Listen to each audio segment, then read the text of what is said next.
Gonna go over here, so you follow me on this side here of the kitchen, and we're gonna do a very special potato salad. You know, Aunt Ollie's a real good cook, and she introduced this to me a long time ago. This is her hot potato salad, and what I've already done, what's this? Bacon. Right, I have already fried, and I've gotten the drippings off of this, so would you like that? You don't want it? Okay. Well, you just crunkle this right over your potatoes, just like I've done here already. Now, to this, I'm going to add the drippings, okay? To this pot. Look in there, because you'll have to be making this before too long. I know Dada's going to want you to cook this for him. Yes. An egg. This is a whipped egg. I whipped it up. You did. You sure did. You helped me. Vinegar and water. Can you believe that? Yes, and sugar. Gonna make it sweet. That's okay. I'll just do this. All right. Now this is gonna thicken just like this, and it doesn't take long. You see that egg just thickening up already? It gets thick right away. And to that, I'm gonna add some dry mustard. Okay? Very good. Okay. Look at that, how it's thickening. What are these? Those are cows. Don't they look like cows? They're black and white cows. But what are they used for? Well, these actually are used for corn, to stick in the little corn holders. There's a whole lot of corn going on there. Whoa, I'm almost turning them over. Yeah, that's just for decorations, you know? All right, now, these boiled and chopped up potatoes will be so tasty because we're gonna add our dressing over it. This is really a good dressing. Just pour it. Let me do this. Okay. All righty. Let's do it this way. All right. And we're going to mix this all up with chopped green onions, salt, and what's this? Pepper. All right. Thank you. You want to clean up? You going to help me clean up? Yes, all right. Well, that's very good. Okay. Thank you. All right. Now, we mix this all, and honey, you're going to enjoy this too because it is very tasty. Let's go check on our chowder, baby, and then we're going to, you know, serve all this wonderful meal together because you really don't want to boil it. I think it's already done because, you know, that crab meat, you don't want to cook it too much.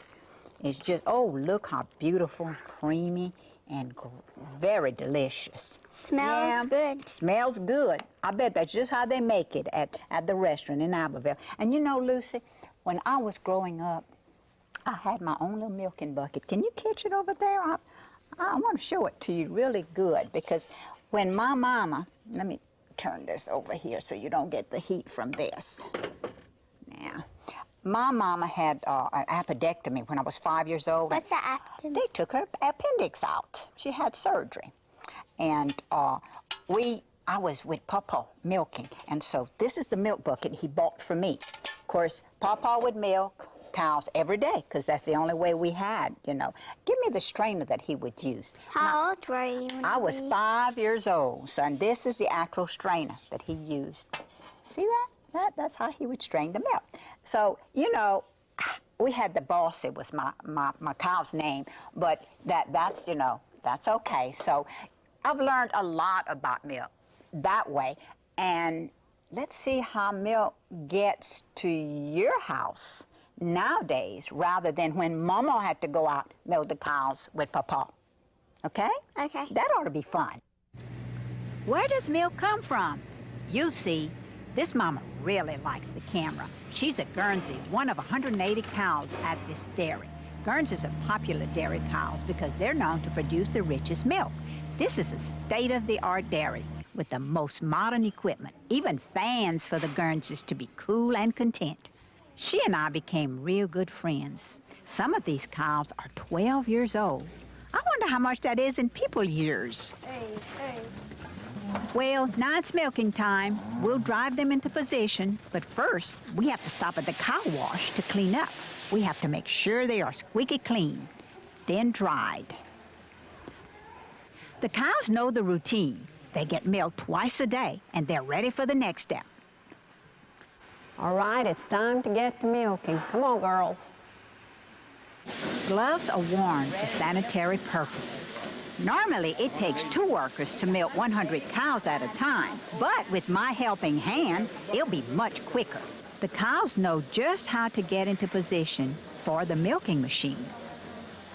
A betadine solution is used to clean and sterilize the udders.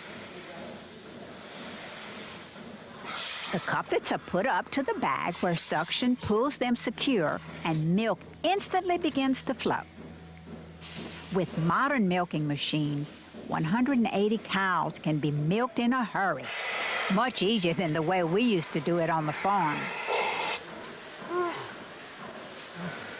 Very good, honey. Thank you. That's lots of pretty milk here. Be delicious. Make that ice cream with it. I got some hands-on experience.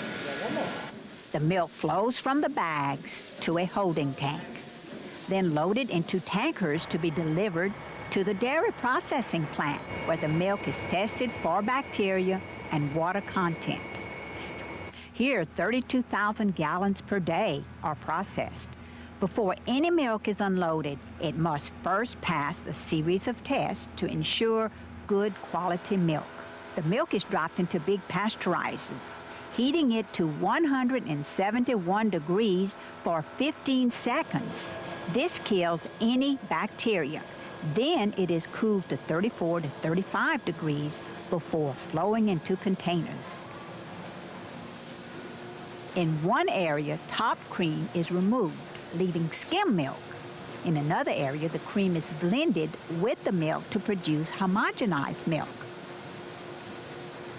These containers are filled with chocolate milk, which is also made here. And it's not from brown cows. Conveyor belts carry different types of milk to their respective crates to be loaded out onto delivery trucks. It must be rush hour on the Milky Freeway today. These packs contain chocolate milk to be sent out to schools and institutions. Conveyor belts do a lot of the work here, but it takes the right manpower and brain power to keep the operation running. I enjoyed visiting with the workers while observing these giant tanks of milk and learning how it's processed. Our milk is loaded, and it's off to deliver to the grocery. Not many folks keep cows in their backyards these days, so we have the dairies to thank for providing us with a steady supply of fresh milk. Wasn't that interesting, Lucy? Yeah. Just think, if you'd have been growing up in Mama's day, you'd have had to milk a cow. Now, what you think about that?